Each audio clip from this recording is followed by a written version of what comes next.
going.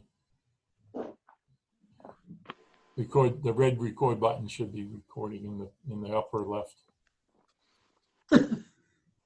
It's recording.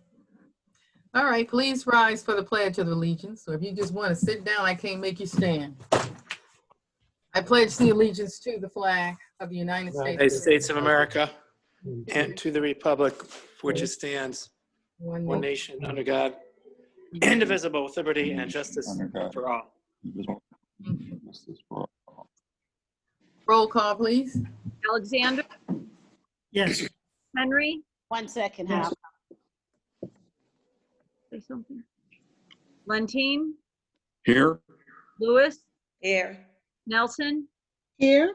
Thomas, Here. Ursu. Here.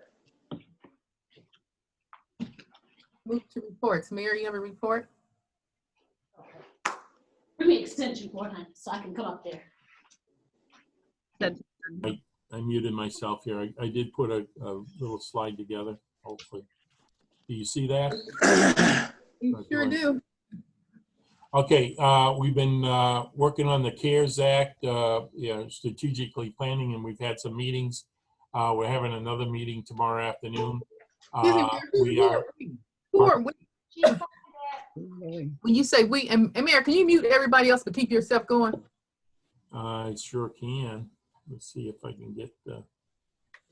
You know, I'm trying to do 3 things at once here. I don't think. Yeah, I can. Shoot.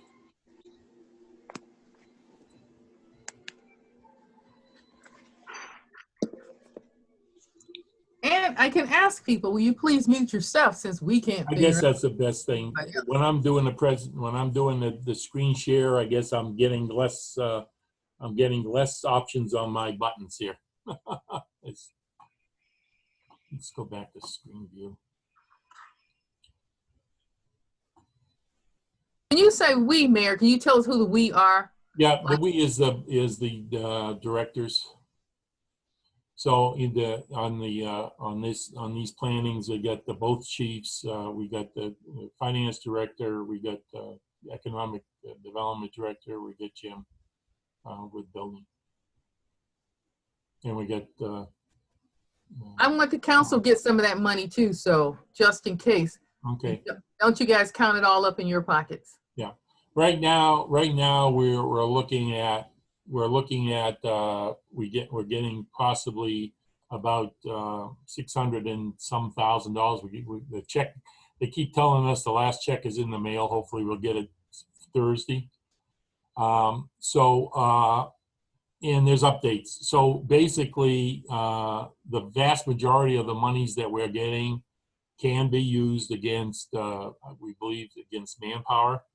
And so we've got a spreadsheet that we can dynamically change and get estimates on how much that is. And in a rough sense, we can utilize most of our monies by like a 10% on the police allocation of costs, and a 40% for fire EMS, which has been pretty much a standard thing that we've gotten back from feedback from the other people in the state. I've asked for another meeting with the mayors and managers. We've just got a request for an online report from today from our Ohio Budgets and Management Group.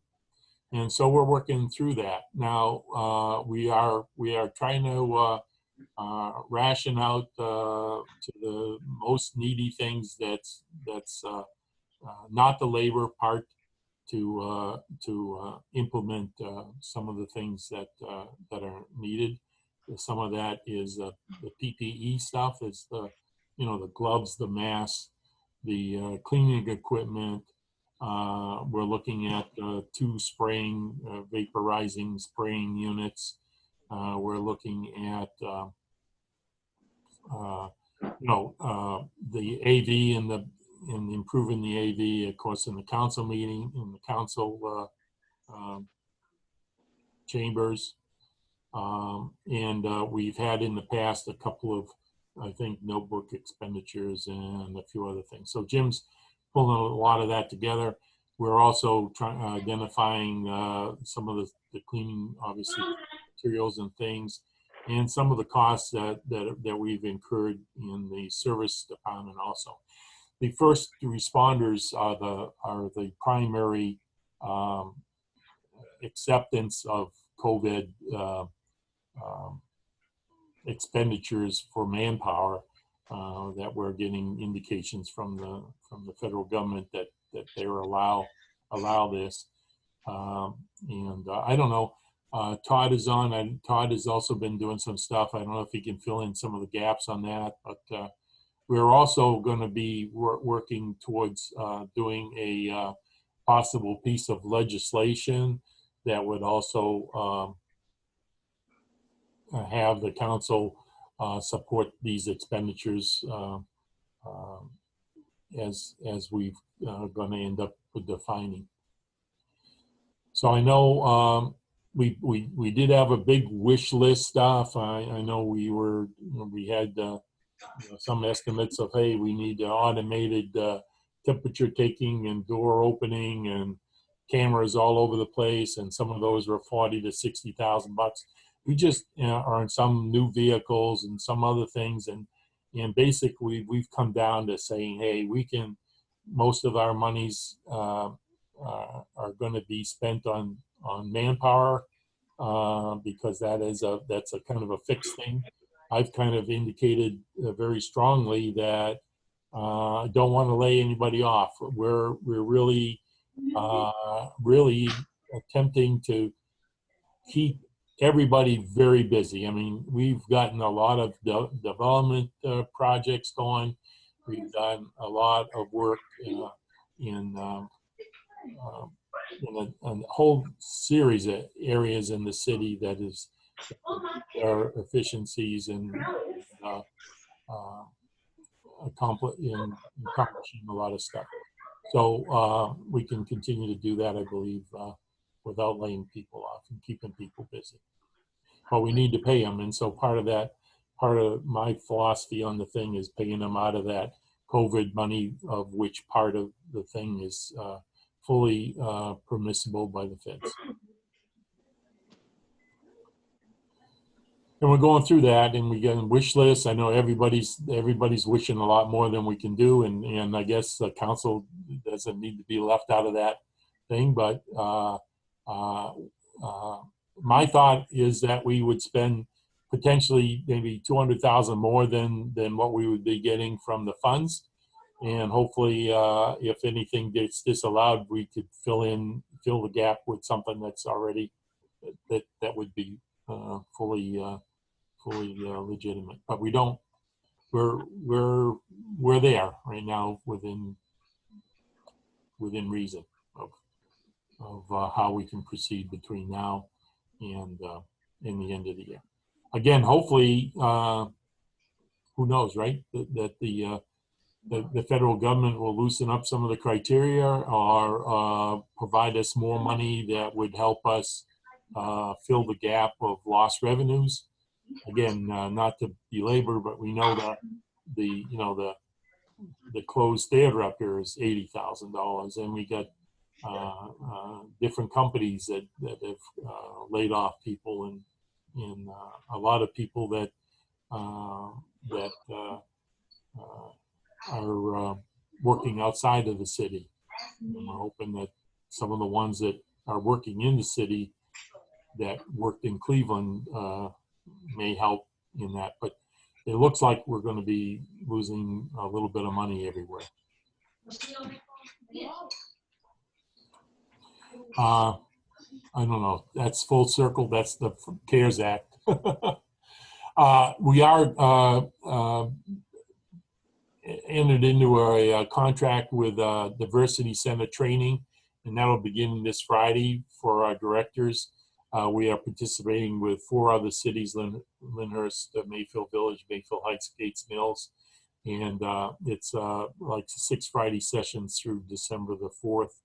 I think we have Friday around Thanksgiving off. But those are several hour sessions that we go through a scenario of diversity kind of training. So they are professional people that are these 5 cities have identified in going forward with that. And we talked about the city edition. We're hopefully we can get the city edition into people's hands the first week of November. And then of course we had I think Rick Doolin mentioned something, but we did have a very successful shred day, and the Kiwanis collected about 500 pounds of food donations and $387 in cash that will help the food bank. So that concludes my report, and we'd be happy to answer any questions. Mayor, this is Councilman Lentine. Madam President, may I ask a question here? Madam President? Yes, yes, you may. Thank you. Mayor, this is a real simple one. It's been a long time since we've all sat in the council chambers. I'm sitting here tonight taking in these meetings, and this is a real simple request. Can we get somebody to correct and fix the clock in the council chambers and in the city hall? I think that's a bad reflection when somebody comes in and sees The clock's there. Well, I was going to have them do it. They got to climb up on the ladder to do it. We got the clock is going to be turned back here, I think, in a week, right, or so. Yeah, I don't even think it's accurate though. I mean, I know that it's off time, but I know it's not. The other faces, the other faces pointing out in the lobby is correct. So the one that's okay. into it's a 2-faced clock. They change both. If we can get somebody to take care of it, even after the time change, would be great. Okay. Yeah, that's the plan. All right. Thank you. Don is listening in, so he can get up there on the ladder maybe. Okay. Thank you. Thank you. Thank you for noticing. I'm having a hard time getting my, there it is, maybe. My menu up.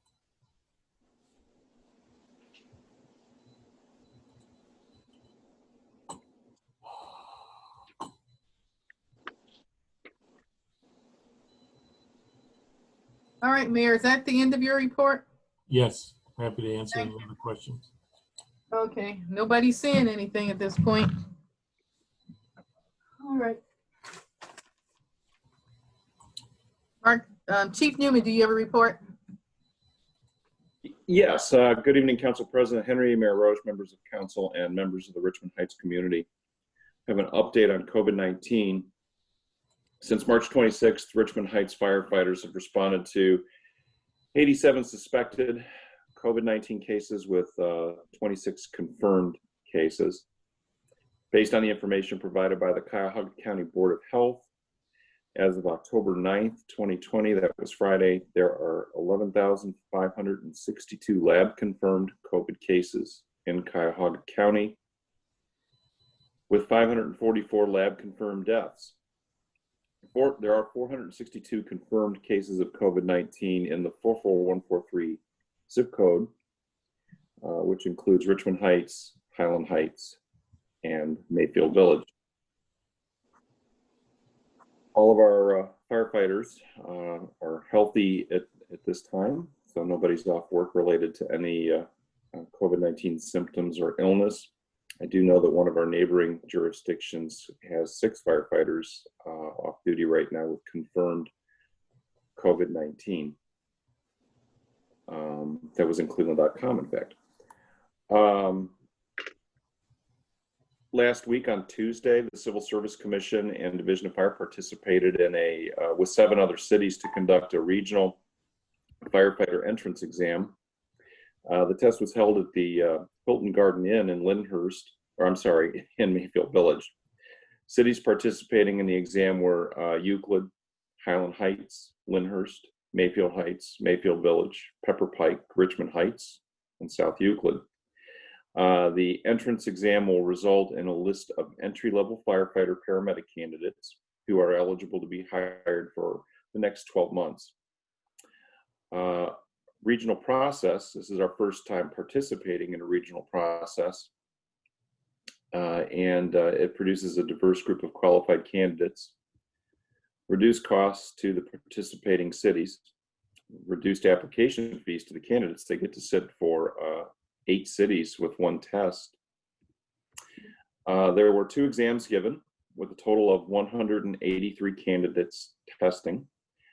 Currently, Richmond Heights does not have any firefighter openings, and I don't anticipate any over the next 12 months, but we do have several members are in what's called the drop, which means they've met the qualifications for retirement, and they could leave at any time. So that concludes my report for this evening. Be happy to take any questions. Any questions for Chief Newman? Thank you very much, Chief. Thank you. Next report, Police Chief Wetzel. Council President Henry, Mayor Roach, members of council, and our general public. Our officers continue to remain healthy during this pandemic. Continued thanks to Mayor Roach and Fire Chief Newman for providing us the tools to stay safe. Our canine Bolt had a nice visit to our elementary school today and did some virtual visits with the students there. He also did a short informational video about Bolt for the kids. I asked Principal Elizabeth Boyd to share it with all the students. On June 16th of this year, an outside instructor provided de-escalation training to 20 of our available personnel. Regular update training on this important skill set is critical. Yesterday, our officers were directed to watch a short training video called Reality Training Strategies for Successful De-Escalation. Learning how to effectively talk to people in high-stress situations can pay huge dividends for long-term success within any agency. Last week, Officer James Kohler completed a 40-hour crisis intervention training program, which provides state-of-the-art training on helping people in a mental crisis. Officer Kohler is now considered a CIT officer who, if available while working, will be the primary officer to handle mental health-related calls. He was given a pin to wear on his uniform. I researched this some and learned that this is the first time our agency has had a CIT officer. And in closing, I would like to read the mayor's proclamation that recognized the excellent police work of some of our officers in helping bring justice to Maya Latimer and her family and loved ones. I also want to read a letter from a resident commending 2 of our officers. Both of these written documents really demonstrate the caliber of your Richmond Heights police officers and shows how much closer we are to becoming the gold standard of American policing. The City of Richmond Heights proclamation recognizing the excellent police work of Richmond Heights police officers in bringing justice to Maya Latimer and her family and loved ones. Whereas on May 22nd, 2019, the Richmond Heights Division of Police began an investigation into the sad and tragic loss of Maya Latimer, incident 19-01147, and whereas through a thorough and assiduous law enforcement investigation, particularly by members of the Detective Bureau, a suspect was charged with aggravated murder within 50 hours. Personnel continued gathering intelligence on the case to include court preparation. After a trial at the Cuyahoga County Court of Common Pleas, the charged person was found guilty of murder on October 6, 2020. Hopefully, this conviction will bring solace to the family and loved ones of Maya Latimer. And whereas the following police officers are applauded for their actions and hard work in bringing justice for Maya Latimer: Officer Don Stockham, Officer Marlon Webb, Officer Jim McVeigh, Sergeant Joe Arbogast, Lieutenant Denise DiBiase, Detective Steve Mollet, Detective Chuck Duffy, and Detective Sergeant Darren Porter. Now, therefore, be it resolved by the Mayor and Public Safety Director David H. Roach of the Richmond Heights, State of Ohio. Section 1, the Mayor and Public Safety Director David Roach and City Council, on behalf of the City of Richmond Heights, its officers, employees, and citizens, express their most sincere appreciation to these officers for their hard work, thoroughness, dedication to the profession, and commitment to helping bring justice to Maya Latimer, her family, and loved ones. By authority of the office of the City of Richmond Heights, I've set my hand and affixed the seal of the City of Richmond Heights, Ohio, this 7th day of October 2020. It's signed by Mayor Roach, and a big thank you, Mayor, for doing that. And this letter was just extremely powerful. I don't think I could have written it better if I wanted to.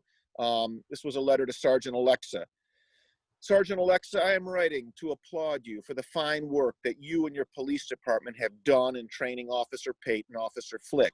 On Tuesday, September 22nd, 2020, I had a chance encounter with your officers that left me both speechless and grateful. They responded to a call for a man sleeping in a car at a convenience store. That man was my husband, who had been emotionally reeling from a recent argument with me. Apparently, Officer Pate and Flick discovered my husband asleep and slightly intoxicated. I am attributing their professional training of him to some sort of sensitivity training or diversity and inclusion training.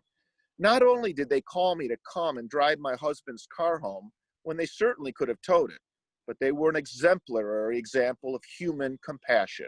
When I arrived at the scene, I think it was Officer Pate who was the lead officer, who pulled me aside, explained what had happened, and urged me to empathize with and go easy on my husband, who was already suffering. He did not charge my husband with any crime. Instead, he suggested we get counseling, etc. Not one single moment did either officer make me or my husband feel inferior or threatened in any way at all. As a police officer, you yourself may be thinking, why should they, and even wonder what would motivate me to point those things out. Well, you see, I am a Black woman and my husband is a Black man.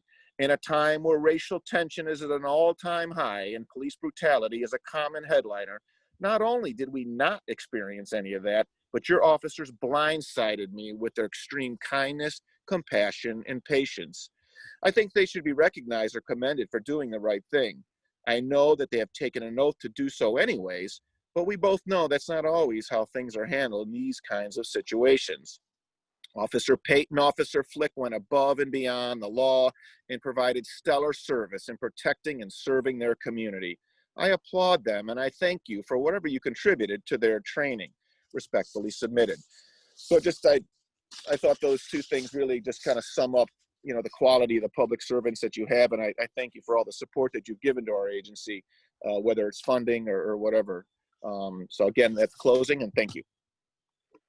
Thank you, Chief, and thank your guys for what they've done and all that good work all the way around. Thank you. All right, any questions for the chief? All right, then. We go on to the building commissioner, Jim Urenker. Thank you, Madam President, Mayor Roach, and members of council and the community. I have just two announcements to make. For our planning commission meetings on November 11th at 7 p.m. We have a Bell Oaks leasing office coming in to do a minor modification on the original site plan that was approved. It was originally approved as a temporary building. They're now trying to make it a permanent building for approval. And we consider it a minor modification, which requires them to go through the planning commission. We also have a new cigar shop that will also go to the planning commission for a conditional use at 818 Richmond Road. Their application came in today. They were trying to get in what they thought would be tomorrow's meeting. They have to have this information in 14 days in advance. So I had to tell them that it had to be November 11th.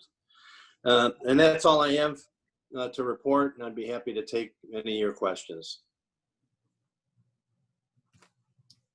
In regards to the cigar store or business or whatever, so why do they think that they were going to be able to get through?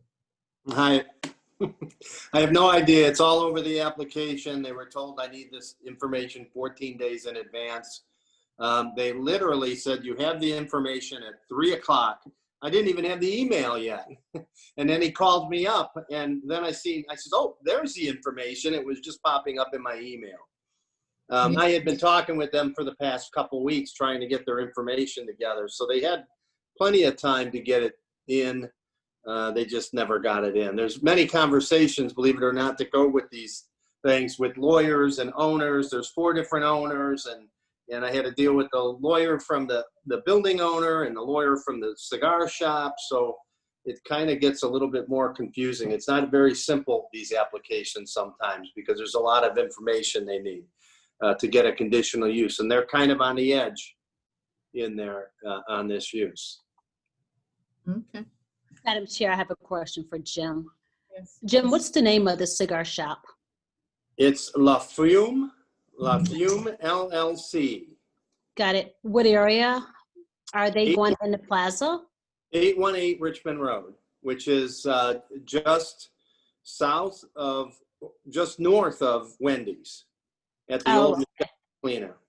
Okay, I know exactly. Okay. Thank you. More questions or comments? Madam Chair, Yes. may I ask Jim a question? He just said it was is in Ward 3. Is that where Michelle's used to be? Yes. Okay, thank you.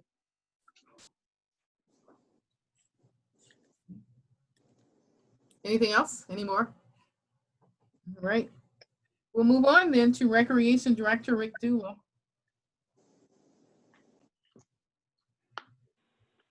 All right, thank you, Madam President, Mayor Roach, members of council, and the audience tonight. So it's kind of a repetition from the Service and Rec Committee report I gave, but I will go it again because not everybody was logged on to Zoom before. So Trick or Treat is going to be scheduled for Saturday, October 31st, 6 to 8 p.m. here in Richmond Heights. Again, we're not encouraging participation. It's up to each individual family unit to decide what they're going to do, but we do strongly suggest that they follow the Responsible Restart Ohio guidelines put out by the Ohio Department of Health and the governor and his office, and hopefully keep everybody as safe as we can this year for that special holiday for our children in Richmond Heights. Yes, the fall 2020 City Edition will be going out, begin to the printer about the 19th of this month, and then hopefully it'll hit the streets around November 2nd, give or take a day or two on either side of that. Shred Day on the 10th, this past Saturday was a success. 1,100 pounds of shredded material was collected. 149 cars came through our drive-through operation. And yes, the Kiwanis did, as the mayor indicated again, that $387 in cash and checks were collected. They took on, I guess the mayor said, about 500 pounds of food, box goods and canned goods. So it was a real good success for the Harvest for Hunger campaign. And that is the extent of my report, other than to say that I am again disappointed at the recent vandalism throughout the cities and the parks by whoever's doing this, and hopefully they will decide that it's no longer fun and stop it sooner than later. But open to any questions at this point. I have a question. Rick, what are we doing to make those repairs at the new playground? Is the wing was repaired Monday morning, right after we found it. I shouldn't say it was the service department found it broken, and they repaired it that morning. The vandalism, the spray painting to the one tube, I have not had a chance to talk to the service department to find out, when they're going to try to use Vandal Mark or whatever product they use to take that graffiti off. It may have already been done. Maybe Don Korniski could address that. I don't know the exact answer for you. It's already been taken care of. It's already off. I'm glad to hear that. I drove by there this evening just before I came to the meeting, and there was quite a few young, very little kids with their parents. And of course, we don't need them to see that type of thing. Nope, but. Thank you. Thank you, Don. That was Johnny on the spot, him and his crew. Rick, I'm wondering if we could get like some kind of an estimate or get some quotes, maybe 3 of them, of what it would take in terms of trying to set up some kind of security system. Because I know it means we might need to do Wi-Fi, we might have to do wireless, but if we just got all this money to put this system in there, they're not going to stop until they tear it down, clearly, if they've been doing what they've done. for the past 2 weeks to the facilities. So I'm wondering if we can get quotes, since we need 3 quotes. Can we get some quotes out there for what it will take to possibly put some kind of camera up around that park? Because of course I can work on that for you. All right, thank you. That's You're what welcome. Thank you. You're welcome. Thank you.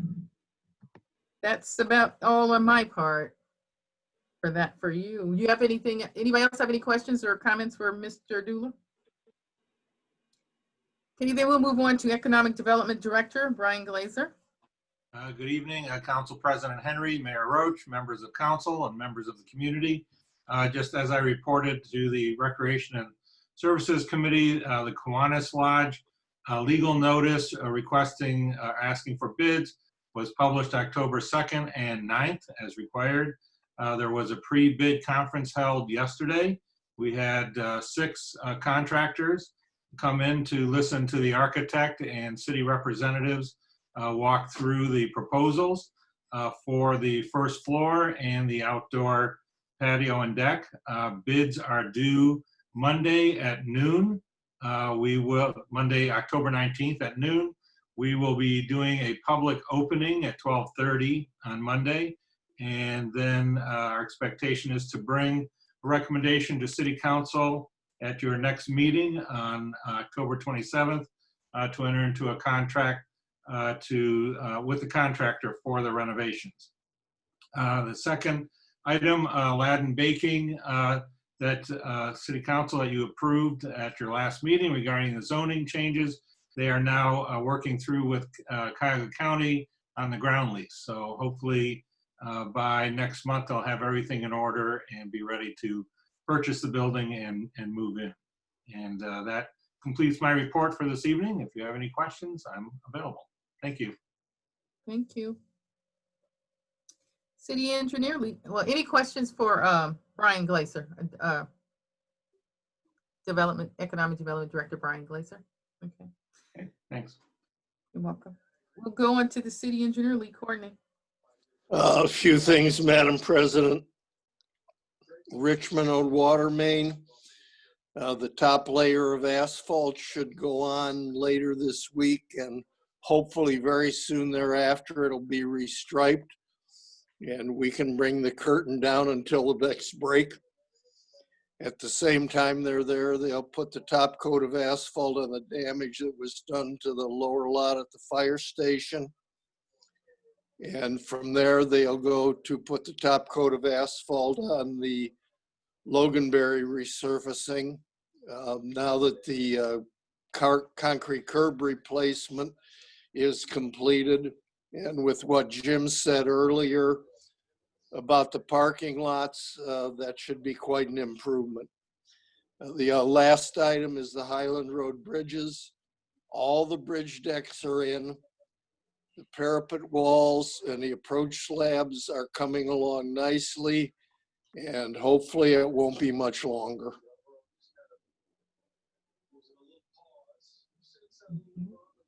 Thank you. Does that complete your report? Yes, ma'am. Okay. Any questions or comments for Mr. Courtney? Only that the Highland Road Bridge comment is wonderful. Music. Yes. Yeah, it's been a long haul. Okay. Good to see we're seeing light at the end of the tunnel. Thanks, Lee. I think that's the same term I used with the mayor earlier today. Must be a statement that we're getting older. Madam Chair, I have a question. Yes. To Mr. Courtney. I know you say it's not going to be much longer. So what's much longer? What does that mean to you? Is that a month or 2 months or a week? We are sticking with what we've said for a while, which is it should be completely open, all 4 lanes by Thanksgiving. And there may be a chance that it'll be open for 2 lanes sooner than that, maybe within the next 3 to 4 weeks. Thank you. Interestingly, that made writing the city edition article as to where we are now very interesting, but Anthony and I worked it out because the chances are we could write the article today, the bridges would open, and then they'd get their copy of the city edition, which would make it moot. Yeah, the big thing on that is that we did. I think they spent about $30 million putting those 4 bridges together, and right. So that was the reason behind the for our area. And again, hopefully by Thanksgiving we can cross the creek and be able to visit our neighbors in the south, north, I guess. Either way.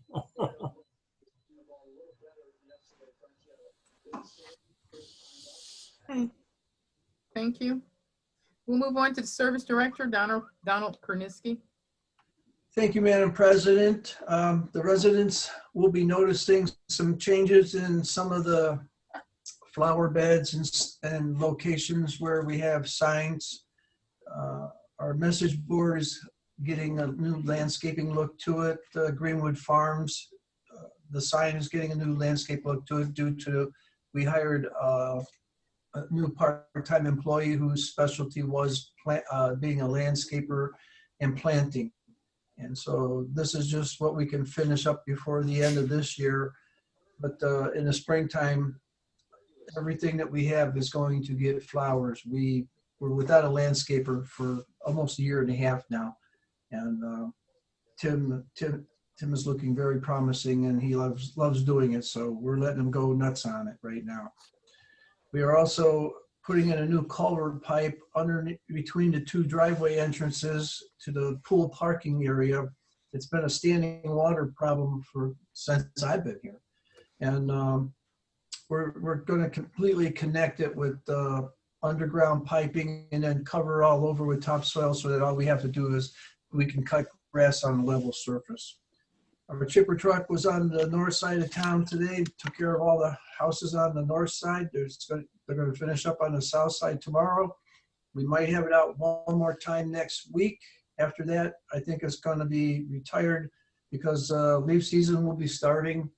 Next week, we're going to send out 1 truck to just get a little jump start and some runs in the city with the small piles that we have. We're not putting out more than 1 truck.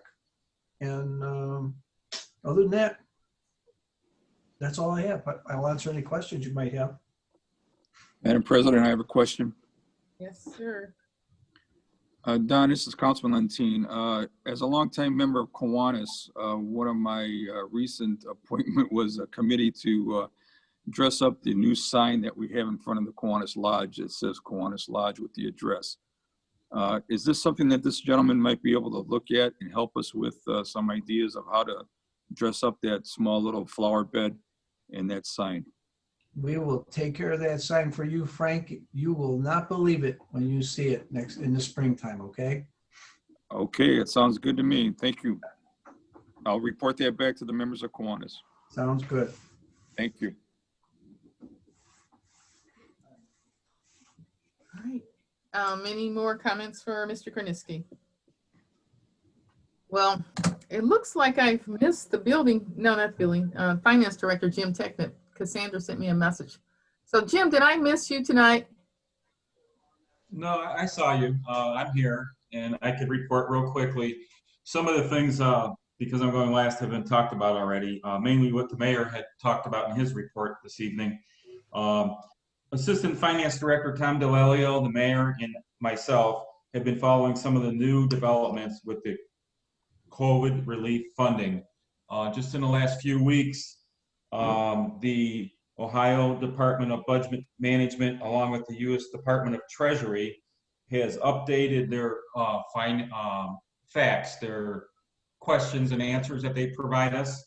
And in this, they seem to be making it less restrictive for the purpose of personnel and payroll expenses for the public safety employees of the city and other organizations, counties.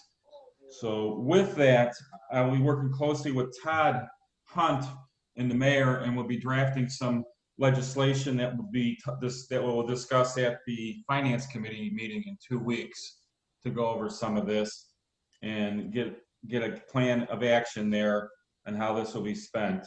Also, we are receiving the third round of the CRF or the CARES Act funding this week, as the mayor had mentioned, and we will need to appropriate the second round and the third round as a supplemental appropriations, and we'll discuss this also at the finance committee meeting and bring it to council in 2 weeks. And this concludes my report. I am open for questions. All right, thank you. Any questions for Mr. Technip? All right, well, thank you very, very much. I guess the clerk, you can share some comments. I decided we will not be reading all these letters because the night is too long, but the clerk we will acknowledge the letters we've received. So the clerk, would you like to acknowledge the letters we've received in a brief summary? Sure. I received 3 letters. The first was from Shirley Stringer at 509 Snavely Road. The second was from Brenda Shepherd at 529 Gentry Circle East. And the third was from Jackie Senior and Brenda Brown at 488 Tally Ho Lane. And I will attach those letters to the minutes. All 3 of the letters were against the tax abatement for Bell Oaks Deal Point, and they just wanted to express their opinion on that and to ask council to vote no on any tax abatement for that for Bell Oaks. Okay, thank you. Sure. We'll move on to audience comments. Audience, the floor is open. Please refrain or contain your comments to 2 minutes. So anyone in the audience, do you have any comments or questions?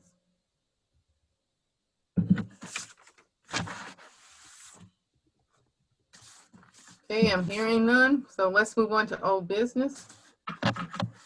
Under old business, we have Resolution 91, 2020, introduced by Ursu, second reading. A resolution authorizing the mayor to enter into an agreement with Software Solutions Incorporated for software services. Yes, Madam President, as mentioned in your committee of the whole meeting, we discussed this in Finance Committee of Council, and we then, after that, had a first reading 3 weeks ago, and determined during the Committee of the Whole that we will, in fact, do another reading this evening. All right, thank you. We can go to the next piece. We'll hold this one. Resolution 92, 2020, introduced by Ursu, second reading. A resolution to authorize the mayor to enter into an agreement with James Zupka CPA for financial data conversion gap services. Yes, Madam President, same for this piece of legislation. My comments from the previous piece apply here as well.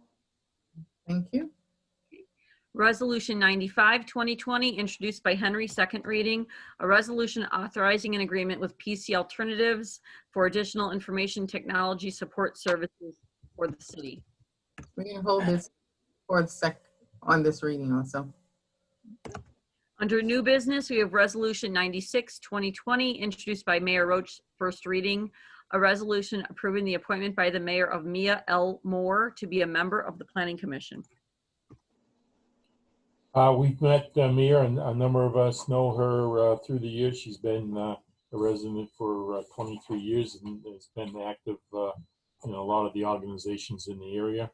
I highly recommend her as for the appointment of the Planning Commission, and appreciate confirmation this evening. We've got some planning meetings coming up soon. Thank you. Move for suspension. Second. Alexander, Yes. Henry, Yes. Lentine, Yes. Lewis, Yes. Nelson, Yes. Thomas, Yes. Ursu. Yes. Move for passage. Second. Alexander, Yes. Henry, Yes. Lentine, Yes. Lewis, Yes. Nelson, Yes. Thomas, Yes. Ursu. Yes.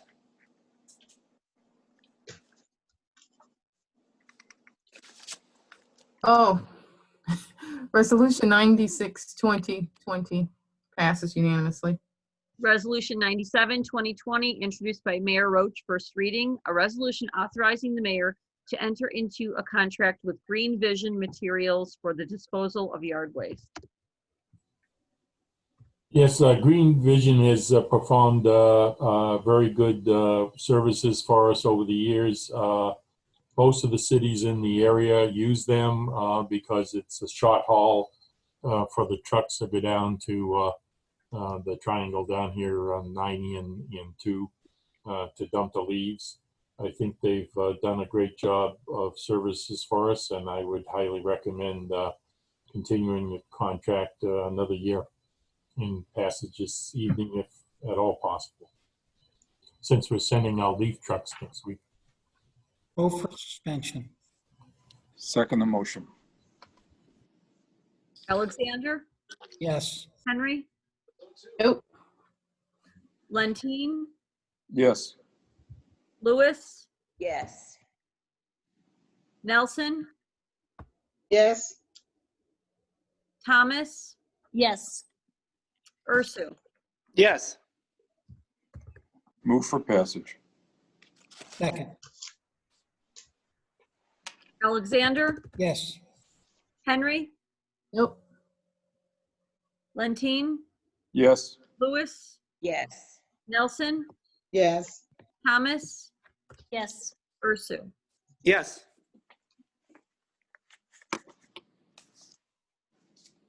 Resolution 97, 2020 passes 6-1. Resolution 98, 2020, introduced by Mayor Roach, first reading. A resolution authorizing a contract with CA Agresta Construction Company for labor and materials for the Community Park Swale retrofit project. Well, we had quite extensive discussion on this item. I guess, and all being said and done, I guess I think we'd like to go forward with this project. This will be covered by probably by some of the monies in our stormwater funds, and it is also a settlement that we had with the EPA, which I think is overall beneficial to the city. So I'd recommend the passage this evening.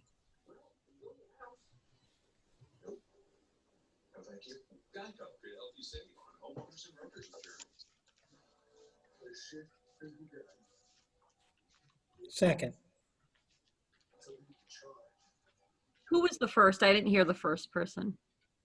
Is it Mark or Frank? Okay. Alexander, Yes. Henry, Yes. Lentine, Yes. Lewis, Yes. Nelson, Yes. Thomas, Yes. Ursu. Yes. Move for passage. Second. Alexander, Yes. Henry, Yes. Lentine, Yes. Lewis, Yes. Nelson, Yes. Thomas, Yes. Ursu. Yes. Resolution 98, 2020 passes unanimously. Resolution 99, 2020, introduced by Mayor Roach, first reading. A resolution authorizing the mayor to enter into a public health services agreement with Cuyahoga County Board of Health. I recommend we hold it on the first reading. Yeah, this is pretty much a standard contract of health services that we have contracted with the county for many, many years. I don't know, probably going back 30 years or so. It's a standard fee throughout the city, and it doesn't necessarily need to pass this evening. I believe long as all this stuff gets signed by the end of the year. But it's pretty much a standard contract, and it's very similar to those within the Cuyahoga County, all the cities of Cuyahoga County that don't have their own health board. All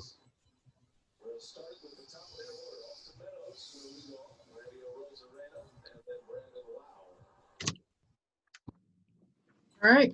So if the if the president council doesn't want to pass it this evening, I would recommend to hold it on the first reading, and we'll continue to discuss this. But what I'm saying is it's pretty basic. I understand it's pretty basic, but the law does say that we should do 3 readings. But even if it's basic, it says that we do 3 readings partly for the public, even though it's something that is standard. So for me, it's a matter of, if we don't have to do things in emergency, then give the public the courtesy of hearing it more than 1 reading. That's all I'm trying to get out of this. And one of the previous mayors came to one of our meetings, and he said to me, I think my statement was in support of what you were saying. You did, and that's what I'm just I'm not trying to start an argument here. Right, and I'm not trying to. On first reading. That's Right, my and I'm not recommendation. trying to argue. I'm just trying to say that is what the whole point behind when we pass legislation. We should think about pausing sometimes and not suspending the rules on every piece of legislation. And so I appreciate you agreeing. Yeah, it's more important when we're doing our ordinances, of course, that's really codified for many years. This is a paying a bill that's coming due, and that they actually take out of our proceeds automatically after the first of the years. It's just getting all the signatures in line, and it does have to pass through. I got to sign 3 copies. It gets down.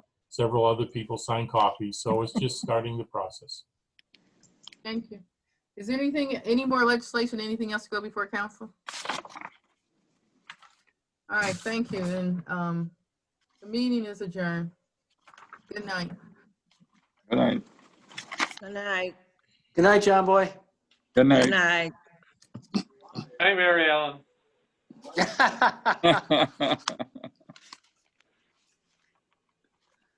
Hey, Rick, I'm going to